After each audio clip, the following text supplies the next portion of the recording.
I'm Dr. Rakesh Kumar Tak, Associate Professor, Chemistry, SPC Government College, Ajmer.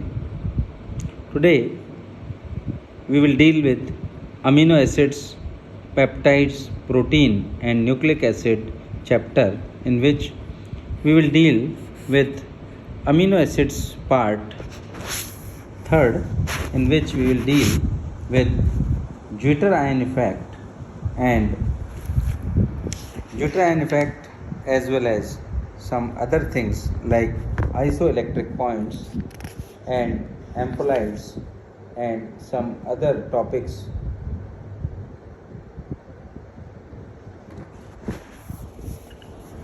First of all, we will deal with Jeter ion effect or Jeter ion structure. Rather, Jeter ion structure. यद्यपि amino अम्लों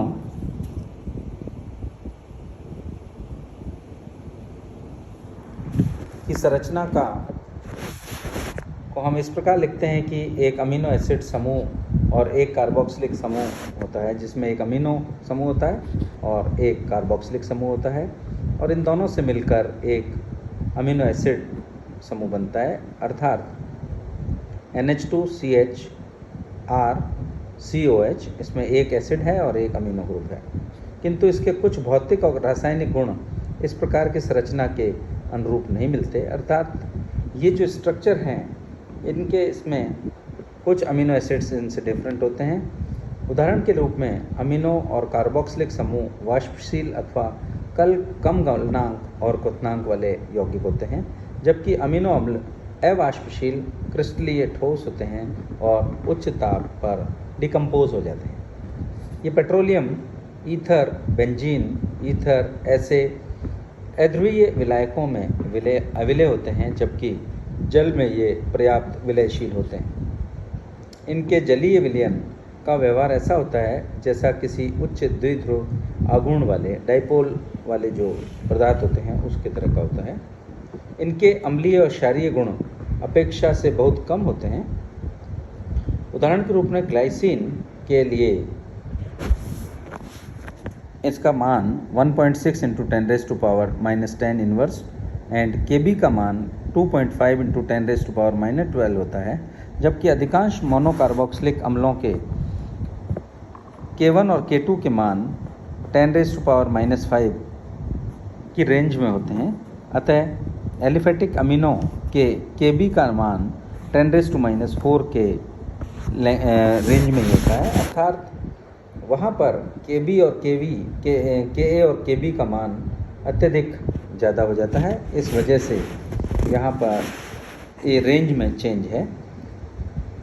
इन गुणों से निष्कर्ष निकलता है कि amino अम्लों की संरचना से आंतरिक लवण इनर सॉल्ट जो होता है वो डबल चार्ज हो जाता है, जैसे NH3CHRCOO-। इस प्रकार के आयनों को हम डाइपोल आयन या एम्फोलाइट अथवा जीटर आयन कहा जाता है। जो डबल चार्ज वाले हैं उनको हम जीटर आयन कहते हैं। इस प्रकार की संरचना के आधार पर अमीनो अम्लों के भौतिक गुणों, गलनांक, विलेयता, उच्च द्विगुण आगुण आदि की व्याख्या हो जाती है। क्योंकि लवण के गलनांक उच्च होते हैं, वे कई बार गलनांक पर विघटित भी होते हैं। जल में अविलय और अध्रुवीय विलायकों में विलय होते हैं और उनका डाइपोल मोमेंट हाई होता है। इस संरचना के आधार पर हम अमीनो अम्लों के दुर्बल अमीनो एसिड्स और क्षारीय गुणों को भी इसकी व्याख्या हम कर सकते हैं। इस प्रकार संरचना में अम्लीय मूलक COH नहीं, जबकि NH3 अमोनियम आयन जो कि निम्न प्रकार से डिसोसिएट हो जाता है। अतः इस सांबिक के लिए पदार्थ का अम्ल वियोजन स्थिरांक Ka निम्न प्रकार से प्रदर्शित कर सकते हैं, जैसा कि इसमें दिखाया Ka = NH2 CHRCOO - H3O upon NH3 CHR - COO इसी प्रकार यौगिक के क्षारीय गुणों को NH2 को नहीं, जबकि कार्बोनेट आयन COA होता है, जो कि निम्न प्रकार से हम प्रदर्शित कर सकते हैं। और इस सांबे के क्षार वियोजन स्थिरांक Kb जो है को हम इस फॉर्मूले से प्रदर्शित कर सकते हैं। Kb = NH3CHR/COH/NH3CHR/COH। इस तरह से हम Ka और Kb की वैल्यू पता कर सकते हैं। और इस जो डाइपोल आयन को हम एम्फोलाइट भी कहते हैं, यह इसलिए कि अम्लों व क्षारों में दोनों के साथ ये अभिक्रिया करता है। और यदि अमीनो अम्लों के विलयन में थोड़ा सा भी प्रबल क्षार या अम्ल डाला जाए, अर्थात विलयन को क्षारीय किया जाए, तो द्विध्रुवीय आयन I एक ऋणायन के रूप में, और सेकंड में यदि बात करें तो वो धनात्मक के रूप में काम करता है। हाइड्रोक्साइड आयन की जो कि एक प्रबल क्षार है, अमोनिया आयन के साथ प्रोटीन में हटकर एक संयुग्मित क्षार अमीन परिवर्तित कर देता है। प्रबल अम्ल प्रबल क्षार और दुर्बल अम्ल दुर्बल क्षार का एक रिवर्सिबल रिएक्शंस के द्वारा प्रदर्शित होता है। इस कारण अमीनो अम्ल उन समस्त अभिक्रियाओं को संपन्न कराते हैं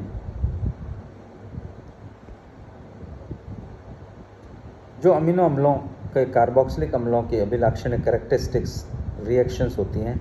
उदाहरण के रूप में आयन में एक मुक्त अमीनो अम्ल, अतः बेंजोइल क्लोराइड के साथ इसका बेंजोइलेशन हो जाएगा और सांबे की स्थिति कम सांद्रता में हो जाएगी। ऐसी स्थिति में ला शातलिए के जो नियम के समीकरण है वो हम उसको इसमें ये आगे शिफ्ट हो जाता है।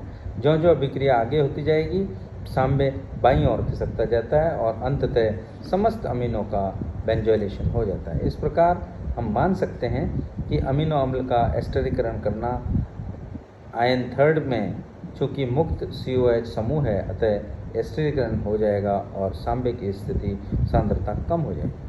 ऐसे होने से समीकरण की सांबे अवस्था दाएं हाथ की ओर और खिसक जाएगी और यह क्रम तब तक चलता रहेगा जब तक सारे अमीनो अम्ल का एस्टरीकरण संपन्न नहीं हो जाए।